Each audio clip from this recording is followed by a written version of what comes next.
Halo Gadgeters, balik lagi sama saya Arya, dan ini adalah Tecno Camon 40. Standar baru kamera HP 2 jutaan semuanya ada di sini. Ya, di saat HP 2 jutaan lain itu pada makas-makasin banyak fitur kamera demi performa yang lebih ngegas, HP ini bisa-bisanya ngasih formasi kamera yang full team. Jadi nggak cuma kamera utama dan kamera gabut bin gimmick, HP ini juga masih punya kamera ultra wide, kamera 0,5, kamera yang udah hampir punah buat HP harga 2 jutaan sekarang. Nggak cuma itu doang, ukuran sensor kamera yang dipakai juga nggak ngotak ya. Ini biasanya ditemuin di HP-HP 5 jutaan ke atas. Bahkan yang flagship pun masih suka pakai ukuran sensor kayak gini. Ya, rasanya too good to be true banget ngelihat spesifikasi kamera dari Tecno Camon 40 ini. Kira-kira apa sih yang dikorbanin HP ini biar bisa dijual di harga 2 jutaan? Yuk kita bahas. Nah, dari awal ngeliat HP-nya, tongkrongan kamera di sini tuh lumayan bikin salfok ya. Dan itu sekilas ngingetin saya sama desain two-tone-nya Samsung S21 series. Ini mirip banget. Cuma yang ini full plastik aja, nggak ada metal-metalnya sama sekali. Tapi meskipun plastik, di sini juga masih lumayan solid ya, nggak berasa kerupuk, masih rapet, dan ini udah ngantongin sertifikasi IP66 juga. Yang artinya ini HP mau dipakai sambil foto-foto di tengah hujan gerimis, ini masih sangat-sangat aman. Ya selama nggak diceburin ke kolam renang aja sih, karena itu udah beda lagi IP ratingnya. Terus buat nguatin branding kameranya, Tecno di sini juga ngasih tombol khusus yang warna oranye. Ini buat manggil cepat kamera dan juga buat tombol shutter. Cuma jujur aja nih, posisi di kiri atas ini tuh agak kurang nyaman ya buat saya pribadi. Karena kalau saya pakai mode kameranya rebahan kayak gini, saya sih ngarepnya tombol kameranya tuh ada di kanan bawah. Jadi biar bisa langsung dijangkau sama telunjuk tangan kanan saya. Kalau di sini kan harus pakai tangan kiri gitu ya. Tapi ya lagi-lagi tombol ini tuh ternyata cukup punya fungsi yang banyak gitu kalau kita nggak pakai di mode kamera. Karena di sini bisa rangkap jabatan juga untuk fungsi yang lain. Kayak misalnya buat switch ke mode silent, manggil AI, dan shortcut ke aplikasi yang lain. Terus untuk kamera utamanya ini 50 megapiksel, udah OIS, dan ukuran sensornya juga cukup gede ya buat HP 2 jutaan. Ini di 1/1,56 inch, yang mana ukuran segini tuh juga dipakai di Samsung A56, Xiaomi 14T, bahkan Samsung S25 yang flagship sekalipun. Dan kalau saya cek di situs Kemovil yang biasa nge-spill jenis sensor kamera HP, Tecno Camon 40 ini juga pakai sensor Sony Lithia 700C. Sensor yang sama dipakai di versi Pro-nya yang harganya 1 juta lebih mahal. Dan FYI nih, sensor kamera ini juga yang kemarin dipakai di Moto H60 Fusion, ROG Phone 9, bahkan Oppo Find X8. Ya, nggak main-main ini barang. Tapi ini kan hardware di atas kertas ya. Aslinya emang sebagus itu nggak sih? Untuk hasil fotonya sendiri, karakter warnanya cenderung deket ke natural ya. Nggak terlalu banyak yang di-boost dan porsinya menurut saya cukup pas. Highlight sampai shadow pun nggak banyak processing yang berlebihan. Yang biasanya dimainin di kamera HP 2 jutaan. Nah, yang saya suka, detail itu crispy banget. Kayak detail awan tipis di langit yang agak polisi kayak gini, masih bisa ditangkap cukup bagus. Saya juga sempat bandingin sama kameranya Tecno Camon 40 yang versi Pro. Dan di sini tuh tipis banget bedanya. Palingan lebih ke processing warna, karena yang Pro ini cenderung main di warna yang lebih pekat. Faktor mesin yang beda punya pengaruh di sini ya, karena untuk sensor kamera di HP ini tuh sama aja. Bahkan sesekali di kondisi backlight yang kompleks, Tecno Camon 40 yang biasa ini masih bisa ngangkat beberapa warna objek lebih oke. Ini kalau nggak dipasang watermark kayaknya bakal suka salah nebak ya. Dan malah bisa ngira ini jepretan kamera HP 5 jutaan ke atas. Paling catatan aja sih, pas abis ngambil foto, kita tuh nggak bisa ngelihat hasilnya dengan cepat. Dan ini nggak saya alamin di Tecno Camon 40 Pro yang mesinnya lebih kencang. Ya, di saat HP 2 jutaan lain pada pelit kamera, Tecno Camon 40 ini masih ngasih kamera ultra wide atau 0,5 yang nggak cuma sekedar ada doang.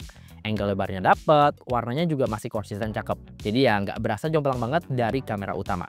Nah, yang menarik, ultra wide-nya juga punya autofocus ya. Ini langka banget sih. Bahkan HP yang harganya di atasnya mungkin nggak ada yang se-effort ini di kamera 0,5-nya.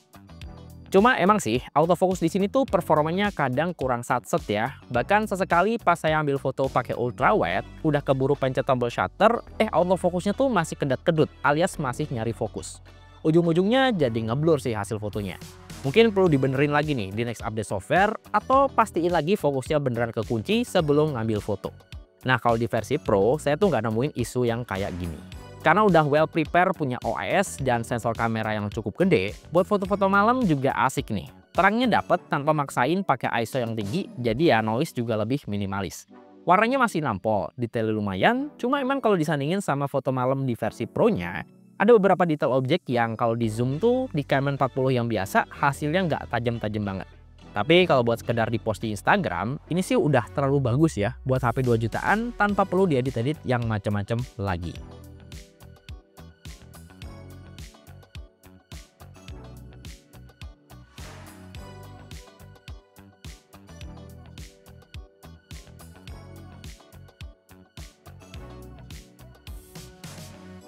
Terus kalau buat foto selfie juga masih oke banget ya di harga segini. Tone muka hampir natural, dan sesekali kelihatan agak merah aja kalau lagi kepapar terik matahari yang lumayan. Sekali lagi, selama nggak di zoom hasilnya, ini masih kelihatan oke. Bahkan pas disandingin sama selfie-nya Tecno Camon 40 yang versi Pro. Nah, kalau di zoom, soal detail dan dynamic range sih yang jadi pembeda ya. Di Camon 40 ada beberapa bagian yang kerasa miss, nggak fokus, atau hilang-hilangan detail di background selfie-nya.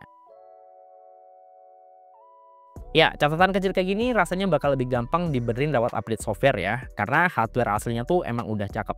Tinggal dirapin aja kalau Tecno mau lebih maksimal. Oke, kalau dipakai buat ngevlog, kamera depan Tecno Camon 40 ini udah cukup stabil ya dipakai sambil jalan. Cuma emang harus pilih resolusi Full HD kalau pengen stabil. Ada opsi ke 2K yang relatif lebih tajam, cuma ya gitu, stabilisasinya nggak bisa dinyalain. Nah ini kalau saya sandingin sama kamera depannya Tecno Camon 40 yang versi Pro, sekilas sih nggak terlalu jauh banget ya bedanya ya. Cuma resolusi si Pro ini emang lebih tinggi di 4K ya, lebih tajam, dan kelihatan ada perbedaan di tone mukanya. Kalau untuk ngadepin backlight yang lumayan, nah ya bedanya tuh kerasa ya, versi Pro tuh kerasa detail-detail di background bisa ditangkap lebih maksimal lah dibanding yang Tecno Camon yang biasa. Nah untuk mikrofon gimana nih? Sama aja atau yang versi Pro ini lebih clear? Coba komen di bawah. Kalau untuk kamera belakang juga saya gak gitu nyaranin 2K 30 fps, karena ya kalau pengen ngejar stabil apalagi ngerekam sambil jalan kayak gini, resolusi Full HD lebih proper ya. Di sini fitur stabilisasinya aktif. Nah, ini kalau disandingin sama yang 4K-nya versi Pro, kalau dilihat di preview sih paling beda di warna ya. Kalau detail nggak gitu kelihatan banget. Nah, coba deh kita arahin ke langit ya yang ada awannya. Bentar. Tuh ada awan di depan. Nah, mungkin baru kelihatan ya perbedaan crispy-nya antara Camon yang 40 biasa dengan versi Pro. Nah ini kalau pengen angle lebih lebar bisa pakai ultrawide ya buat rekam video. Warnanya sih beda banget ya, detailnya juga beda. Meskipun sebenarnya resolusinya sama-sama Full HD ya. Yang Pro ini untuk ultrawide nggak bisa 4K.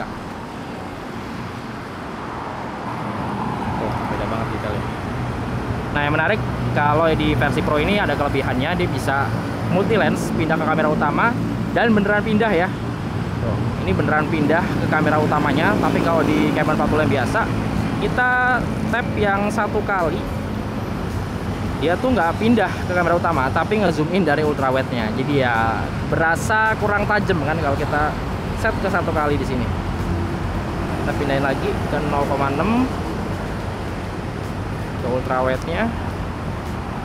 Ya udah cukup sih buat dipakai jalan, ya stabilisasinya udah oke banget. Ya, demi nonjolin spek kamera yang one of the best di 2 jutaan, Tecno di sini emang nggak banyak ngontang-ngatik mesin performanya. Ini masih pakai chipset langganan Ryzen Group, apalagi kalau bukan Helio G100 Ultimate, dan ditandemin sama RAM 8GB dan dua opsi storage 128 atau 256GB. Kalau untuk performa gaming bisa ketakar lah ya. Ini mirip-mirip sama kayak Helio G99. Kayak misalnya buat main PUBG Mobile udah bisa jalan mentok di 40 fps di Smooth Ultra. Ya nggak smooth-smooth banget sih, tapi ya udah cukup lah di harga segini. Dan enaknya sih di sini kita bisa aiming yang lebih satset dan gak delay ya, karena gyronya tuh udah pakai hardware. Terus kalau dipakai buat push rank Mobile Legends juga udah bisa digas ya sampai 90 fps dengan grafis yang paling rata Canon alias Ultra. Cuma emang kalau kita set ke 90 fps atau super, performanya agak kurang stabil nih, apalagi kalau udah battle yang rusuh banget ya. Helio G100 di sini juga sekedar cukup kalau kita mau main Genshin Impact. Gak usah mulu-mulu deh di highest. Ini saya set di low 60 fps aja, paling cuma jalan di 30-40-an fps. Naik turunnya juga di angka yang segini-gini aja. Udah playable, cuma ya nggak yang enak-enak banget. Apalagi kalau mode battle itu bisa ngedrop di 20-an fps. Pakai fan cooler juga nggak ngebantu banyak ya, karena ya performa chipsetnya mentok segini doang gitu. Bukan karena panas dan di limit speednya. Untuk suhu sih hitungannya masih aman ya. Sepanas-panasnya itu tuh nggak pernah sampai 45 derajat Celcius. Nah, dengan mesin yang kelihatan B aja, Tecno di sini tuh bisa-bisanya ngasih fitur AI yang kompleks di Tecno Camon 40 HP 2 jutaan. Karena biasanya tuh kan chipset atau mesin yang nggak proper itu seringkali jadi alasan brand HP buat nggak ngasih fitur AI yang kompleks. Kita lihat aja Galaxy AI-nya Samsung nih. Galaxy AI sampai detik ini masih kekunci buat Samsung seri S yang flagship atau semurah-murahnya S yang FE lah. Di Galaxy A itu paling dikasih fitur AI yang esensial doang alias nggak selengkap versi flagshipnya. Di iPhone juga gitu. iPhone yang seri baru nih, yang baru kebagian Apple Intelligence, AI-nya Apple. Kalau di iPhone yang model lawas, meskipun chipsetnya juga ngegas, dia masih nggak kebagian fitur AI sama sekali. Nah, Tecno ini tuh anomali banget emang. Karena ya dengan mesin yang lumayan entry level, dia punya fitur yang sekompleks Galaxy AI-nya Samsung. Fitur AI yang esensial macam object eraser di sini hasilnya juga cukup rapi. Bahkan yang next level kayak misalnya hapusin objek yang lagi kita pegang, dia tuh udah bisa generate area yang ketutupan ya dengan hasil yang mendekati aslinya. Ini gokil sih karena levelnya tuh udah mirip kayak Galaxy AI-nya Samsung. Terus ada AI extender nih, ini mirip kayak di HyperOS-nya Xiaomi ya. Dan AI ini tuh cukup membantu kalau kita tuh udah terlanjur ngambil gambar portrait buat Instagram Stories.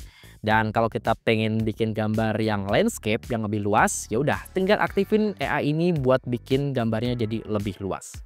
Gak cuma sampai situ doang nih, AI-nya juga bisa diajak lebih produktif. Kayak misalnya buat ngebantu ngerapiin tulisan pakai gaya bahasa yang sesuai, terus bikinin transkrip dan rekaman rapat menit per menit, plus dibikinin summary-nya juga. Bisa jadi interpreter juga buat ngebantu komunikasi lintas bahasa. Opsi voice assistant-nya juga lebih banyak nih. Dan kalau bosan pakai Gemini-nya Google, bisa nih pakai DeepSeek R1 yang skillnya tuh nggak kalah OP buat riset sesuatu. Terus untuk OS-nya sendiri juga one of the best ya buat harga 2 jutaan. Ini dari awal buka kotak langsung jalan pakai Android 15 yang pakai skin HiOS-nya Tecno.